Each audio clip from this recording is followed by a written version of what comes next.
For a while, I had a job at a pizza parlor in the countryside near the Scottish-English border in United Kingdom. I wasn't the usual delivery man, but sometimes if the usual delivery man had a day off, I'd be given the job. It was very foggy evening in November when this happened. I was doing janitorial work when my boss called me and told me that a delivery man had left work early and that I had to finish his work for him. I was actually kind of glad because I always enjoyed delivering pizzas because of how you can explore a little while you're out. I walked outside and put a pizza into my car, which was a 1991 Honda Civic EG6 hatchback, and entered the given address into my phone GPS. I looked at the map to see that the address was in England, and it was far from any towns marked on the map. I shrugged it off, assuming it would simply be in a small town not marked many maps like the one I lived in. The drive was quite painful. It was already evening, and the fog made it difficult to see. The evening was extremely quiet, and I only passed a few cars on a motorway when the GPS told me to exit the motorway. I did so to find the direction was leading me into the thickly forest areas. Eventually, the one-lane road I was driving on switched from poorly maintained tarmac to dirt. There were no signs of civilization anywhere in these woods, just darkness, fog, and trees. When the GPS finally said that I had arrived, I looked up to see an old abandoned-looking house that was nearly hidden by all the thick forest. It was a one-story house that was covered in wear and tear as if no one had lived there in decades. Even though all the fog, I could see that many windows were broken. Some didn't even seem to have any glass in them at all. I didn't like the look of the place at all, but I knew that the last person who brought pizza back got fired on the spot. I was a poor guy, and I wasn't going to lose my job. I tried to ignore all the damage and overgrowth, and I began to get ready to open the door to the car. But as I reached for the door handle, I noticed something in the rear view mirror. There was a person, probably twice as high as anyone else, leaning against the side of my car looking down at me. I immediately floored it and drove ahead. However, about 10 seconds the dirt road came into an end, and I barely had time to hit the brakes and avoid crashing into a tree at the end of the road. Thoughts were racing through my head. If I wanted out of there, I had to drive back and go past the house. What did that man want? Could he still see me? Was he right on top of me right then? I decided to turn around and try to drive past the house as quickly as possible. I did a 3-point turn at the dead end and began to drive back in the direction of the old house. As I neared the house, my headlights revealed a sight that still frightens me to this day. There were at least 5 large men, each as tall as the first one I saw, sprinting at my car. I stepped on it, and they narrowly missed me as I drove off. I truly wish that the story ended there, but somehow it didn't. After that incident, I almost quit my job, but ended up staying after. My boss told me that I hadn't to do any more delivering ever again. I was relieved, but horrified when I heard that the normal delivery man pizza was assigned to the very house that I encountered. He sadly didn't get so lucky, and his body was found by the police later. The men who tried to attack me were never found. In my country, Hungary, for those who haven't read the previous story, the age of consent is 18. The age where you have summer job is 14, but if a parent agrees then 13. I was 14 at the time. This was 5 or 4.5 months ago. We live above a pizza place in a flat so I could get a partial summer job easily. I was ordered to deliver 3 pizzas to the other side of the world. Apparently the pizzeria did not deliver to that city, but they said they were willing to tip more than $50. So I was asked if I was willing to do it, and as the idiot I am, I agreed. My dad could take me 3/4 of the way, but I had to do the walk like 20 kilometers. So what did I got on the bus. It took me to the final station where I dropped off and rode to the metro for as long as I could. I walked 5 kilometers or something like that. When I got to the house, it looked old, very old. I thought I had the wrong house, but I checked and it was the right place. I would have rang the doorbell, but it was busted, so I had to knock on the door. About 5 minutes later, I got a text message from someone who had a private number, and it said, "Front door is broken. Come on in through the back door." Now I don't know what you people do in your pizza delivery, but here in Hungary, we don't give our phone numbers. Red flags didn't go off for some reason. The only reason why I was a bit suspicious is because the whole house was surrounded by forests, so I didn't even think it had a back door. When I got around the building, I did notice that it had a back door, but it was tiny and very old, and the doorknob was rusty. When I knocked there, I got another text message. It said, "Come on in." I texted them back saying, "Open the door, please." They did, so an older, huge, and ugly-looking man, probably in his 50s, came out of the house and looked at me. He said in a deep and angry voice, "Where's the pizza?" Surprisingly, this calmed me, but I was still suspicious of him. He had a very ugly face, he had scars all over, and he also had a beard, and one of his eyes was bloodshot. I said, "Here we go. $10, please." He gave me a malicious look and said, "Let me break some money." "It was cold out there." "Come on in." I denied the request, but he took my arm and put me inside. He didn't say anything. I am a weak kid, so the best thing I could do is pull out the Swiss Army knife I bought a week ago and drove it into his arm. He screamed and hit me in the face so hard I fell on the ground. He grabbed me by the throat and carried me somewhere. I had no idea where I was. There were no lights. The man threw me into the room and locked me there. In an innocent-sounding, playful voice he said, "Let me bring Mary over. She's very nice. You will love her." I thought that maybe he didn't want to kidnap me and wanted to introduce his daughter or something, but my resumed calmness soon ended when I heard a muffled sound. "Here, you are Mary. You bitch." And immediately after the sound of wood being cut, I watched a lot of horror movies and in my mind jumped to the conclusion that it was an axe. I had my knife in my hand. I knocked the key out of the lock with my knife and I started looking for something. I used my phone as a light and found out that I was in the bathroom. I used a shower head and broke the window with it. When I heard the man say, "Fuck the key. I'm coming in." and I heard an axe smash in the door, I jumped off the 2-story tall building, broke my ankle, but I managed to get away where I called my dad and he picked me up. I quit the job afterwards. When I was 14 years old, I was spending a Saturday night relaxing, and all I was planning on doing was watching Netflix alone in my family's cozy vacation cabin.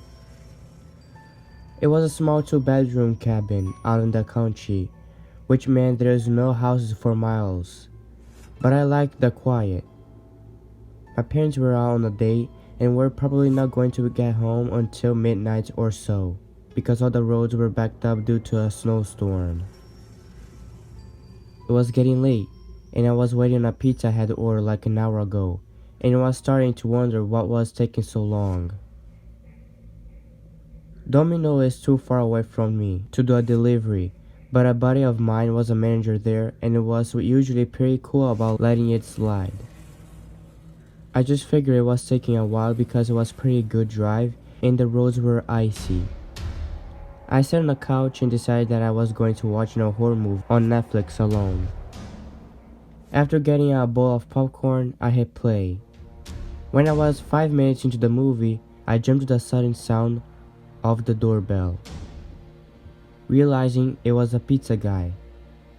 I sped to the front door, I opened the door, and was startled by what I saw. It was a dirty middle-aged man. So dirty, he looked like a homeless guy living on the streets. He had a long greasy hair and needed to shave. The only kept me from slamming that door was the fact that he was holding a pizza box and was wearing a Domino's pizza uniform, which honestly looked as if he threw it on as fast as possible. The buttons were aligned and it looked like it was few sizes too small. The name tag on the shirt saying quote-unquote Michael Smith looked like it was hanging by the thread. He was smiling at me, staring directly into my eyes, not even blinking once. His smile gave me an easy feeling. His smile was so big, almost unnatural. He said, "Hi, I'm Ted. Did you order a large cheese pizza?" I said, "Hi, yes." And he was still giving me that same cold smile. I reached my hand into the pocket looking for the cash I had. Feeling nothing, I said I'll be back. My parents left the money in the kitchen. He quickly responded, "Oh, so your parents aren't here." I would say that. This caught me off guard, as I wasn't expecting a response like that, or even a response at all. I was starting to get bad feelings about that guy. So before I left to go into the kitchen, I pushed the door almost shut, leaving a slight crack open, and put the chain lock on, just in case. I reached into the kitchen because I didn't feel comfortable with that man. I grabbed my wallet and started shuffling it through my bills, trying to find that $20 I had in there. My concentration was disrupted by the sound of the breaking news alert on the small TV that we always had on the news channel in the kitchen. The bold letters on the bottom of the screen read, "Domino's pizza delivery man named Michael Smith found stabbed to death in ditch unclothed." I froze in shock. I remembered that the man standing on my front doorstep had a name tag reading quote-unquote Michael Smith, and that he said that his name was Ted. Chills shot down my spine as I put two and two together. I turned around, basically running to the door. I screamed when the front door was wide open and the pizza box was flying on the floor. Right next to the stairs, I examined the door, seeing that the chain lock had been busted right off. I reached my phone that I always kept in my back pocket. I nearly cried when I felt nothing and remembered that I had left charging on my nightstand in my room upstairs.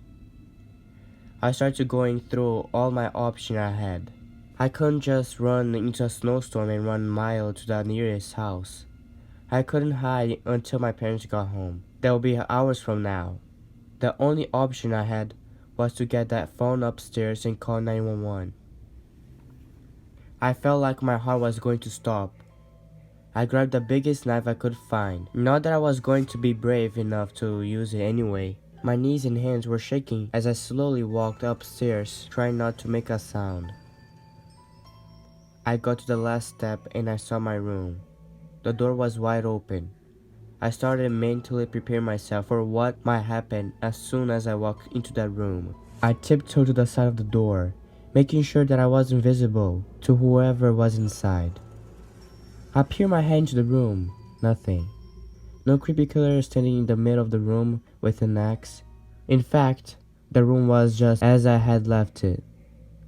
I could see my phone on a nightstand, which was across my bed on the farthest side of the room, right next to the closet. I walked in there and reached across my bed. I was just a few inches away from grabbing that phone and calling the police. I inched forward and grabbed it. I took a deep breath in relief. Hearing the 911 operator's voice gave me a sense of safety. 911, what is your emergency? Hi, yes, my name is Matthew Thompson, and there is a man somewhere in my house. I am in a cabin on a 71 Shirley Avenue. I had said this fairly quickly. I had seen so many episodes of the Law and Order. I had already known what information the operator needed. As the operator was telling me to stay online, something caught my eye. My closet. I always kept my closet closed because I was always paranoid about seeing into the darkness in my closet. Not being able to see what was in there, of course nothing had ever actually been in there until now. The closet door was slightly open just enough to see two eyes staring at me. Those eyes were not the worst part. What keeps me at the night to see this day was the fact that he was smiling, so big I screamed, and the closet door was swung open forcefully. And I could see the whole body. His face was smiling at me. I never ran so fast in my life. I booked it out of the room, through the hallway, and the footsteps behind me were never farther than a few feet away. I managed to turn my head to see the man behind me chasing me, still smiling. I threw myself into the bathroom at the far end of the hallway and locked it. He began to laugh, but this laugh wasn't like a deep raspy voice in which I was imagining it to sound like. It was so high-pitched. It sounded so childish, which made my whole situation even more nerve-wracking. He was now throwing his body against the door. Every time I heard the sound of the man's body being thrown against the door, and the man's childish laugh followed. I knew I didn't have much more time until that small, chintzy door eventually broke down, but I also knew that it wasn't going to be much longer until the police arrived. I quickly looked around the bathroom, unfamiliar with it since I usually use the downstairs one. My body was already halfway out the second I saw the small bathroom window, which I never noticed before until now. Somehow, after a couple more seconds of screaming around, I fell to the ground and was outside. I immediately felt an unbearable pain in my ankle.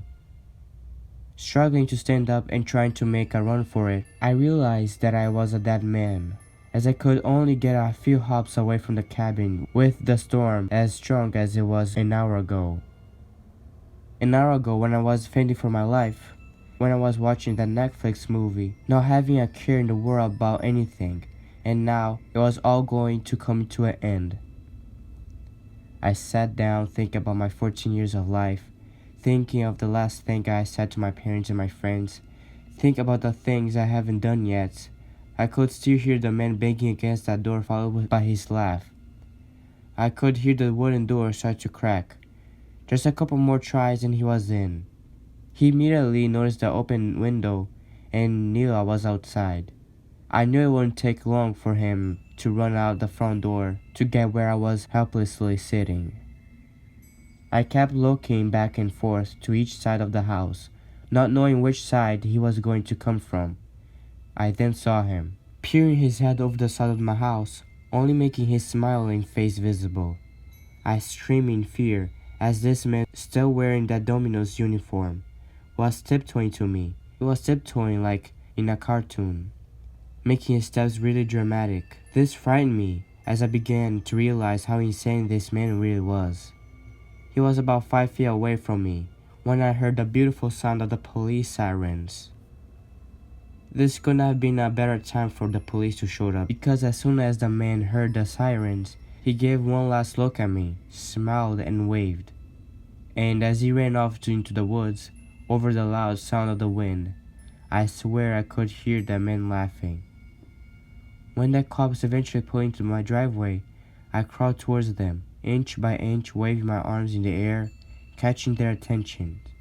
Tears rushed down my face out of disbelief of what had happened. They called in the ambulance and wrapped my ankle up. They tried to send me away to the hospital because my ankle was indeed broken, but I was not leaving until I knew that cabin was searched head to toe. After they calmed me down, they were able to get a full story of me. I stayed with the 2 officers and made sure that they checked the cabin while 2 officers searched the woods.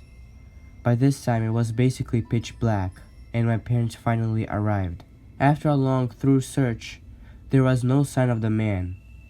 I got absolutely no sleep for the next few nights, still imagining that big creepy smile after the whole situation. I wish I could say I hear the occasional knocks at the door or something cliché. But it has been quiet with no sign of the man again. I hope to never see that grinning face for as long as I live. Whether that man's intention were to kill me or much, much worse.